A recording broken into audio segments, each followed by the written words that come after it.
নমস্কার, সকল ভক্ত বন্ধুদের সাদর আহ্বান জানাই মা শারদা সেবাশ্রম ফেসবুক পেজে। মা শারদা সেবাশ্রম ফেসবুক পেজে আজকে শনিবার আমাদের প্রাচীন সাধুদের কথা প্রসঙ্গ। প্রাচীন সাধুদের কথা আমরা শুনছি দ্বিতীয় খণ্ড স্বামী চেতনানন্দজি মহারাজের বইটি থেকে। ঠাকুরমা স্বামীজির শ্রীচরণে সাষ্টাঙ্গ প্রণাম নিবেদন করি, শ্রীগুরুকে স্মরণ করি আর সকল ভক্ত বন্ধুদের শুভ সন্ধ্যা, প্রীতি, শুভেচ্ছা জানিয়ে আজকের প্রসঙ্গ আমরা শুরু করব। আজকের প্রসঙ্গ শশী মহারাজের কথা। শশী মহারাজ স্বামী রামকৃষ্ণানন্দজি, তিনি ঠাকুরের স্বয়ংপূর্ণ ব্রহ্ম নারায়ণ শ্রী রামকৃষ্ণ, তার পার্ষদ, তার ঘনিষ্ঠ পার্ষদ শশী মহারাজ। আমরা কথামৃতে বারবার এই শশী মহারাজের কথা পাই। তো পরবর্তীকালে তার যে জীবনের কথা, সে কথা আমরা অনেকেই জানি। তিনি দাক্ষিণাত্যে ম্যাড্রাসে যে মঠ প্রতিষ্ঠা করেছিলেন এবং সেখানে তাকে যে কি অসম্ভব স্ট্রাগলের মধ্যে দিয়ে চলতে হয়েছিল সে কথাও জানি। তার চর্মরোগ ছিল, যে কারণে তিনি কোনো ঠান্ডা জায়গায় যেতে পারবেন না। স্বামীজি তাকে বিশেষভাবে নির্দেশ দেন যে দাক্ষিণাত্যে ঠাকুরের ভাব সম্প্রচার করবার জন্য। তো তিনি ম্যাড্রাসে যখন মঠ প্রতিষ্ঠা করেন তখন সেখানেও খুবই দুরবস্থা। সেই দুরবস্থার মধ্যে দিয়ে শুধু ঠাকুর মাকে আঁকড়ে ধরে তার জয়যাত্রা। তো সেখানে এমনও দিন গেছে যে সেদিন ঠাকুরকে ভোগ নিবেদন করবার মতো কিচ্ছু নেই। মহারাজজি বলছেন শেষকালে ক্ষুধায় কাতর হয়ে কোনো উপায় না দেখে অভিমানে ক্ষোভে, ঠাকুর তুমি আজকে বালি খাও, সমুদ্রের ধার থেকে তাই নিয়ে আসি, তুমিও খাও আমিও খাই। তো এহেন অবস্থার মধ্যে দিয়ে যখন পার হতে হচ্ছে, সেসব কথাগুলো আজকে আমাদের কাছে গল্প মনে হয়। কিন্তু ঠাকুরের কৃপা এমনই যে অবস্থাটি বহিরঙ্গে এইরূপ হলে কি হবে। যখন শশী মহারাজ এত তার গুরুর ওপর দুঃখ অভিমান করছেন, তারপরেই দেখা গেল একজন ভক্ত মহিলা, তিনি ষোড়শোপচারে থালা সাজিয়ে তিনি এসেছেন। এসে তিনি বলছেন যে আজকে তিনি এই সব কিছু নিবেদন করবেন, সব কিছু তিনি ঠাকুরকে নিবেদন করবেন। তো এইভাবে আমাদেরও জীবনে চলার পথে এই গল্পটা কিন্তু খুব প্রেরণাদায়ক। আমরাও যখন হয়তো ভাবছি যে একেবারে অন্ধকারের শেষ সীমায় পৌঁছে গেছি, আর বুঝি বেরোবার কোনো পথ নেই, তখন আমরা ভাবতেও পারি না এমনভাবে আলোক রশ্মি এসে আমাদের সেই অন্ধকারকে দূর করে দেয়। শুভ সন্ধ্যা রুমাদি, সুতপা, সমীর দাস, শুভ সন্ধ্যা মিতা, চন্দনা, নিবেদিতা, সঞ্চিতা, সকল ভক্ত বন্ধুদের শুভ সন্ধ্যা জানাই। তাহলে আমরা এবার সরাসরি আজকের যে প্রসঙ্গ সেখানে চলে আসি। জনৈক ভক্ত মহারাজজির স্মৃতিচারণ করছেন। আমরা শুনছি স্বামী চেতনানন্দজি মহারাজের সংকলিত ও সম্পাদিত প্রাচীন সাধুদের কথা দ্বিতীয় খণ্ড থেকে। 1906 সালে আমি যখন তিরুনেলভেলি হিন্দু কলেজের ছাত্র, জনৈক ভক্ত বলছেন, তখন স্বামী রামকৃষ্ণানন্দ ও স্বামী অভেদানন্দকে দর্শন করি। তাম্রপর্ণী নদীর তীরে ভান্ডারাপেট লিটারারি ক্লাবে বক্তৃতা হয়। স্বামী অভেদানন্দ হিন্দু ধর্মের ওপর বক্তৃতা দেন। তার একটা কথা আমার মনে আছে, হিন্দু ধর্মের কোনো ফাউন্ডার বা প্রতিষ্ঠাতা নেই। 2 বছর পরে আমি ম্যাড্রাসে ট্রিপ্লিকেনে এক আত্মীয়ের বাড়িতে থেকে ইউনিভার্সিটিতে পড়াশোনা করি। আমার এক বন্ধুর কাছে শুনলাম ওখান থেকে রামকৃষ্ণ মঠ খুব কাছে। একদিন বিকেলে আমি সেখানে গিয়ে রামকৃষ্ণানন্দকে দর্শন করি। তিনি জিজ্ঞাসা করলেন, কোত্থেকে আসছো? ট্রিপ্লিকেন থেকে। তুমি পার্থসারথীর মন্দিরে যাও? হ্যাঁ, কখনো কখনো, বললেন তিনি।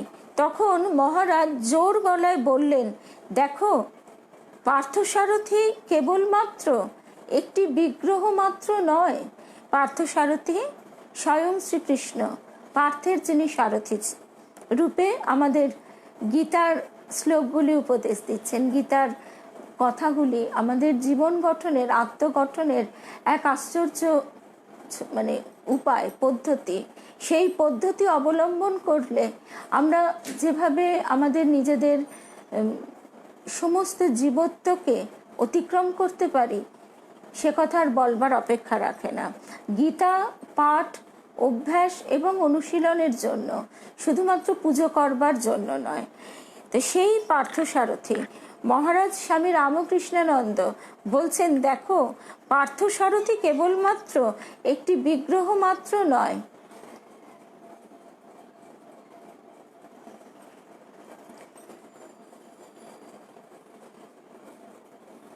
বহু সাধু সন্ত ওই মূর্তিতে জীবন্ত ভগবান দর্শন করেছেন। তারপর তিনি বলেন, এখানে একজন আমেরিকান মহিলা আছেন, তিনি পার্থসারথীর খুব ভক্ত, তোমাকে একদিন তার সঙ্গে পরিচয় করিয়ে দেব। পরবর্তীকালে আমি সিস্টার দেবমাতাকে দর্শন করি। তিনি খুব ভক্তিমতী ছিলেন, ভারতকে ভালোবাসতেন এবং days in an Indian monastery গ্রন্থটি লেখেন। তারপর রামকৃষ্ণানন্দ আমাকে জিজ্ঞাসা করলেন, তুমি কি বিবাহিত? বললাম হ্যাঁ। তিনি বললেন, এখানকার লোকেরা বড় অল্প বয়সে বিয়ে করে। তারপর তিনি বললেন, স্ত্রীকে ভগবানের কন্যা রূপে দেখবে, স্ত্রীকে ভগবানের কন্যা রূপে দেখবে, তাকে সম্মান করবে, তার ইচ্ছা পূরণ করবে এবং সদা সুখী করবার চেষ্টা করবে। তার গার্হস্থ্য ধর্মের এই উপদেশ আমার মনে গেঁথে গেল। আমি মহারাজের কাছ থেকে বিদায় নেবার সময় তিনি আমাকে প্রসাদ একটি নারকেল নাড়ু দিলেন। ঠাকুরের প্রসাদ না খাইয়ে তিনি কাউকে আশ্রম থেকে যেতে দিতেন না। তিনি বলেছিলেন, প্রতিদিন শত শত ব্যক্তি এই আশ্রমের সামনে দিয়ে যায়, কিন্তু মুষ্টিমেয় লোক এই পুণ্যভূমিতে আসে। এই প্রসাদই তাদের প্রতি ভগবানের আশীর্বাদ। এই কথাটা যখনই পড়ছি আমরা, তখনই আমাদের কি মনে পড়ছে না, এই যে কাশীপুর উদ্যানবাটি, বেলুর মঠ, যোগোদ্যান, এইসব জায়গাগুলির সামনে দিয়েও তো প্রতি মুহূর্তে অনবরত কত মানুষ চলেছে, কিন্তু কজনের মন তার ভাবে সেইভাবে ভাবিত হচ্ছে সেই মুহূর্তে অন্তত পক্ষে। তো সেই রকম ভাগবতে বলা হয় যে শ্রীকৃষ্ণের বংশীধ্বনি ব্রজমণ্ডলে সকলের কানে পৌঁছতো না, পৌঁছতো শুধুমাত্র গোপিনীদের কানে, এবং তখন তারা উচাটন হয়ে উঠতেন। সেই রকম আমাদেরও বোধির কানে কি পৌঁছয়? শুধু পার্থিব কলরব। তার আশীর্বাদ স্বরূপ, তার আহ্বান, তার বংশীধ্বনি যদি আমাদের কানে পৌঁছয় তো আমরা ধন্য। এখানেও তাই রামকৃষ্ণানন্দজি মহারাজের কথাটি বিশেষভাবে লক্ষণীয়, যে প্রতিদিন শত শত ব্যক্তি এই আশ্রমের সামনে দিয়ে যায়, কিন্তু মুষ্টিমেয় লোক এই পুণ্যভূমিতে আসে। একদিন দুপুরে গিয়ে দেখি মহারাজের জ্বর হয়েছে। তার বিনয়, আন্তরিকতা, শিশুর মতো বিশ্বাস ও ঈশ্বর নির্ভরতা সকলকে মুগ্ধ করত, শুধু নয় অবাক করত। তিনি সেদিন বললেন, আমি যতই ভাগ্যহীন হই না কেন, গুরু মহারাজ আমাকে কখনোই ত্যাগ করবেন না। গুরু মহারাজ স্বয়ং ঠাকুর। রামকৃষ্ণানন্দ ছিলেন মনে প্রাণে খাঁটি সন্ন্যাসী। তখন ব্রিটিশ সরকার বাংলাকে দুভাগ করার চেষ্টা করছিল। তার বিরুদ্ধে খুব আন্দোলন হয়।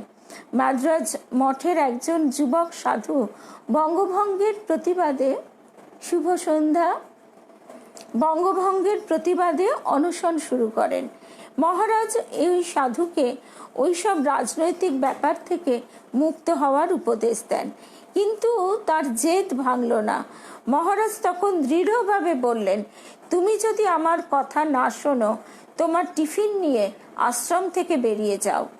তিনিও সঙ্গে সঙ্গে আশ্রম থেকে বেরিয়ে গেলেন।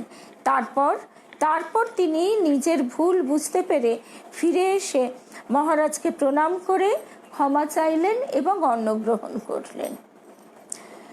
একবার এক আগন্তুক সাধু, আচ্ছা তার আগে আমরা এই যে কথাটি একটু অনুভব করবার চেষ্টা করি, একটু বোঝার চেষ্টা করি। এই যে প্রথমেই এই প্যারাগ্রাফে বলা হয়েছে, রামকৃষ্ণানন্দ ছিলেন মনে প্রাণে খাঁটি সন্ন্যাসী, সন্ন্যাসীর কাছে জগৎ স্বপ্নবৎ, এবং তার কাছে সুখ দুঃখ, আমরা যে আরাম প্রিয়, আমাদের মতন সেরকম কোনো ভাব তার ভিতরে থাকবে না। সেই জন্য প্রথমে এই প্যারাগ্রাফে প্রথম লাইনটি হচ্ছে, রামকৃষ্ণানন্দ ছিলেন মনে প্রাণে খাঁটি সন্ন্যাসী।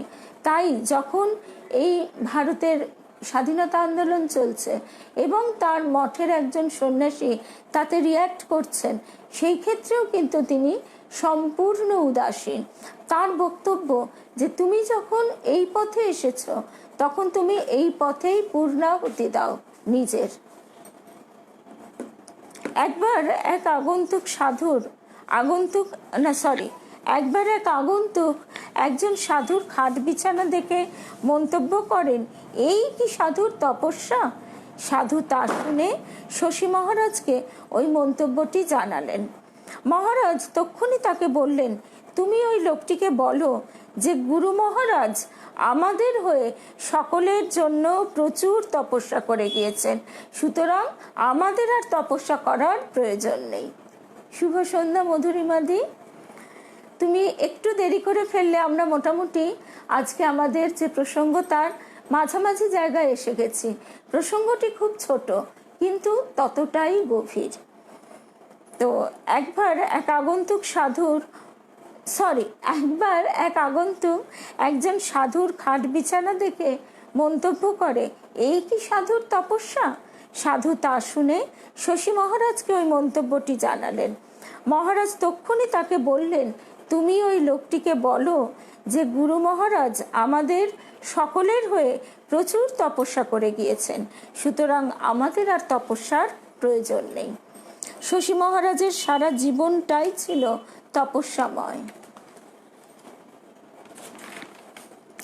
মাদ্রাজ শহরে এক সাধু এসেছেন। শশী মহারাজ সাধুকে দেখেই বুঝলেন তিনি অনুভূতি সম্পন্ন সিদ্ধ পুরুষ। কতগুলি লোক জড়ো হয়ে তাকে আজে বাজে প্রশ্ন করছে। মহারাজ তাদের বললেন, ওহে, ইনি সিদ্ধ পুরুষ, এই দুর্লভ সুযোগ না হারিয়ে এর কাছ থেকে আত্মোন্নতির উপদেশ নাও। সাধু বললেন, আপনি কেন আমার প্রশংসা করছেন। শশী মহারাজ বললেন, আমি এদের অজ্ঞতা দেখে বললাম যে এরা আপনার প্রকৃত স্বরূপ চিনতে পারেনি। একজন সিদ্ধ পুরুষের সান্নিধ্যে এসে এরা কিছু গ্রহণ করতে অসমর্থ। সাধারণ বেশধারী সাধুকে দেখে মহারাজ ঠিক চিনতে পারলেন তার মহত্ব। প্রকৃত সাধু মহান সাধুদের দেখে ঠিক চিনতে পারেন। এই কথাটি পড়তে গিয়ে আবারও আমাদের গুরুদেবের কথা মনে পড়ে যাচ্ছে। আমাদের গুরুদেব ছিলেন গৃহী সাধক না, তিনি সাধনা করে সিদ্ধি লাভ করে তিনি তার গত পূর্ব 7 জন্মের কথা আমাদের বলতেন।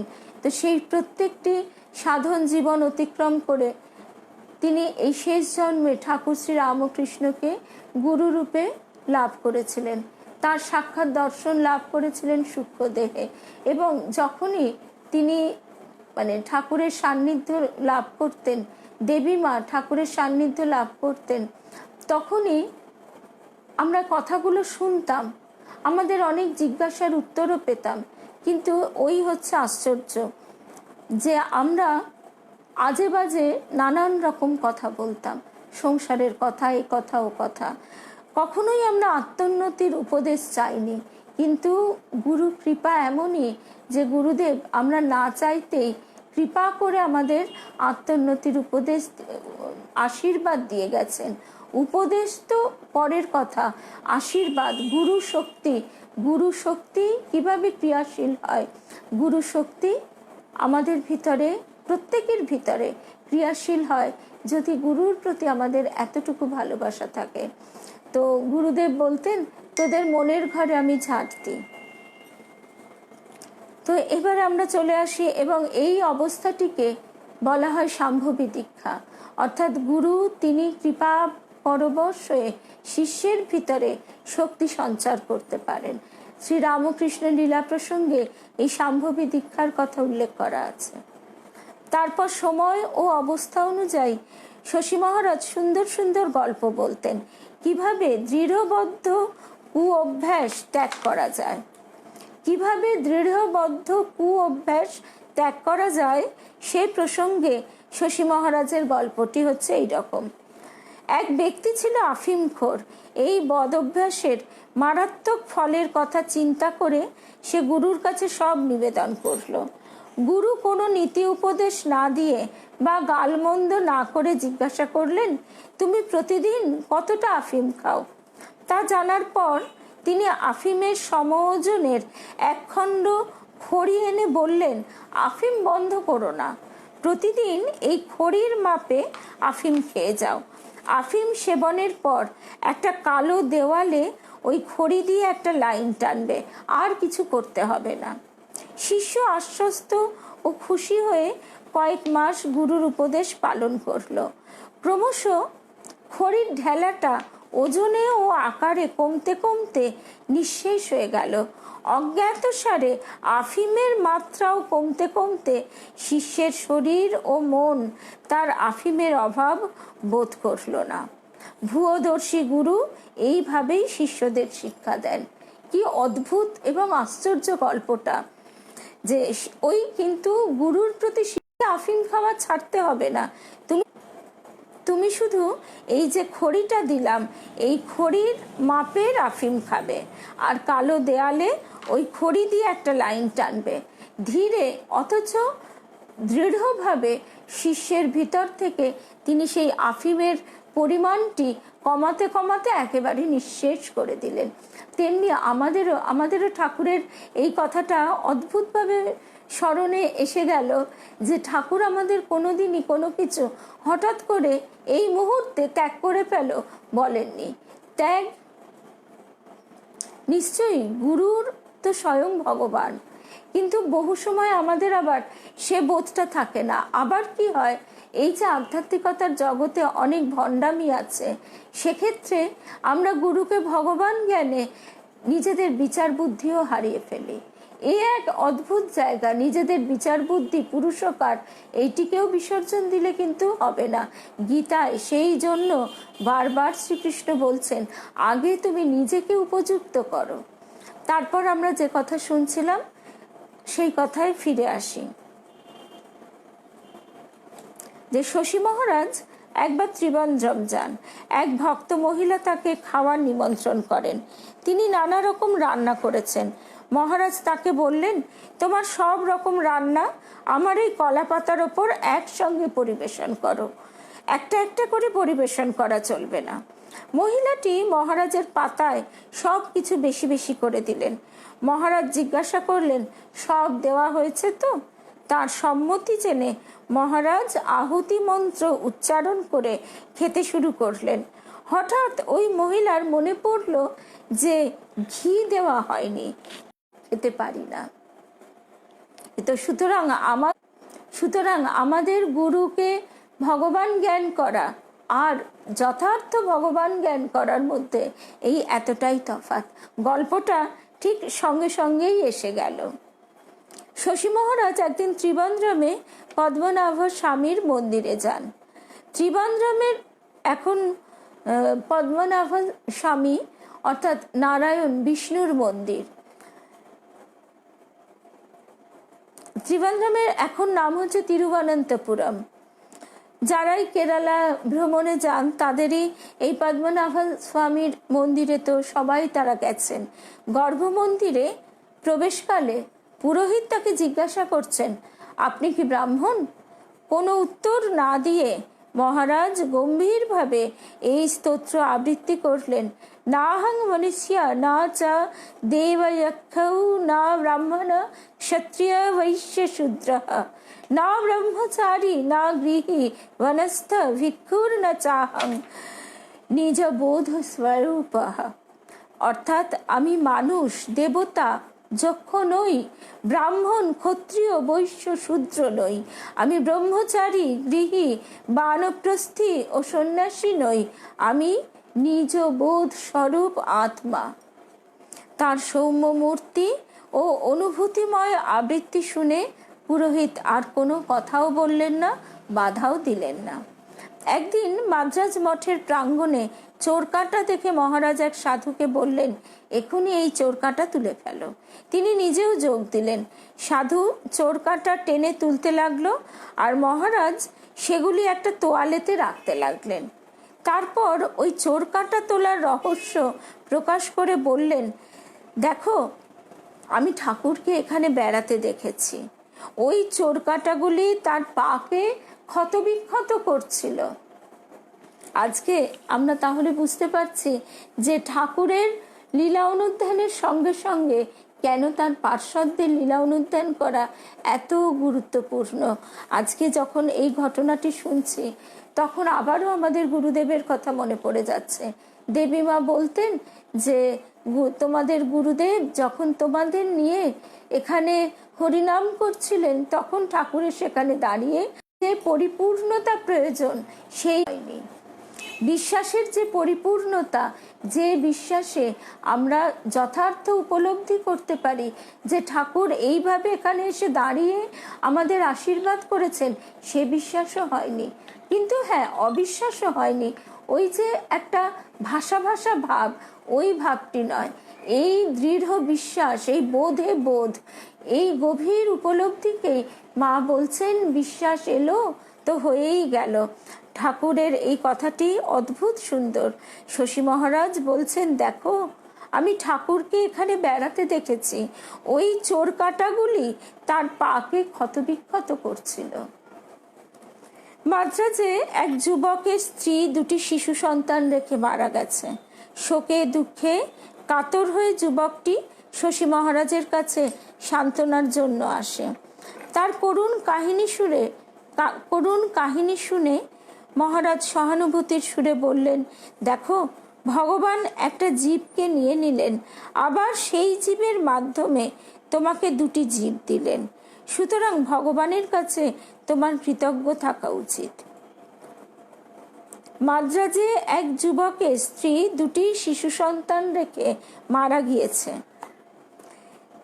স্ত্রীকে হারিয়ে যুবক যখন মহারাজজির কাছে এসেছেন, তখন মহারাজ সহানুভূতির সুরে বলছেন, দেখো, ভগবান একটা জীবকে নিয়ে নিলেন, অর্থাৎ স্ত্রীকে, আবার সেই জীবের মাধ্যমে তোমাকে দুটি জীব দিলেন। সুতরাং ভগবানের কাছে তোমার কৃতজ্ঞ থাকা উচিত। এই সংক্ষিপ্ত উপদেশ ওই শোকার্ত যুবকের মনে দারুণ পরিবর্তন আনলো। ভগবানের কৃপায় সে পত্নী শোক ভুলে সন্তান দুটির লালন পালনে মনোনিবেশ করল।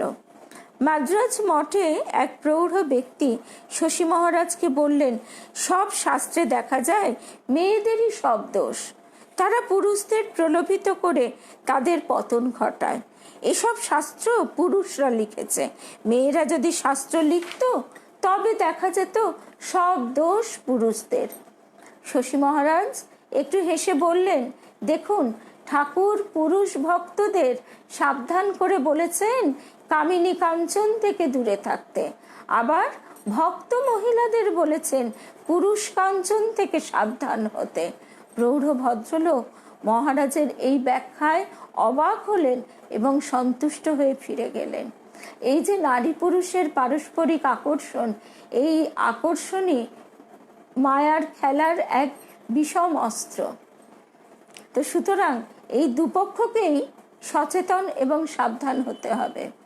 শশী মহারাজের হাতে স্যার ওয়াল্টার স্কটের একখানি ইংরেজি উপন্যাস দেখে এক ভক্ত বিস্মিত হন। সাধুরা সাধারণত ধ্যান জপ করে, শাস্ত্র পড়ে, অথচ ইনি দেখছি উপন্যাস পড়ছেন। মহারাজ তার মনের কথা জানতে পেরে বললেন, আমি তোমার বিস্ময়ের কারণ জেনেছি। গুরু মহারাজের টানে আমি কলেজের পড়া ছেড়ে দিয়ে তার সেবা শুরু করেছিলাম। সেই থেকে এতদিন আমি সব সময় তার পূজা ও সেবায় ব্যাপৃত ছিলাম। এখন ঠাকুর আমাকে একটা নতুন কাজ দিয়েছেন, প্রিচিং, বক্তৃতা ও ক্লাস। ওই কাজ ভালোভাবে করবার জন্য আমি আমার ইংরেজি জ্ঞান ঝালাই করে নিচ্ছি। এই একটু প্রথম শ্রেণীর উপন্যাস পাঠ আমাকে ইংরেজি ভাষায় দখল আনতে সাহায্য করবে, তাই এই উপন্যাস পড়ছি। মহারাজের কথা ও কার্যের পিছনে যুক্তিপূর্ণ গভীর তাৎপর্য থাকত। পরে মহারাজের প্রতি সেই ভক্তের শ্রদ্ধা আরও বহুগুণ বর্ধিত হয়। তো এই স্মৃতিকথাটি আমরা শুনলাম। ভক্তের নাম নেই, জনৈক ভক্ত শশী মহারাজের স্মৃতিচারণ করেছেন। সেই স্বামী চেতনানন্দজি মহারাজ স্বয়ং বলছেন, আমরা যখন এসব ঘটনা পড়ি তখন ঠাকুরের সন্তানদের অপূর্ব চরিত্র কথা আমাদের মুগ্ধ করে। তো আজকে তাহলে আমরা এখানেই শেষ করলাম আজকের প্রথম পর্ব। আবার আমাদের দেখা হবে 8টার সময়। 8টায় বেদান্ত দর্শন ফেসবুক পেজে আমরা সবাই সমবেত হব শ্রীরামকৃষ্ণ পাঠচক্রে এবং ঠাকুরের শ্রীচরণ প্রান্তে বসে তার কথা শুনব। জয় রামকৃষ্ণ, জয় মা।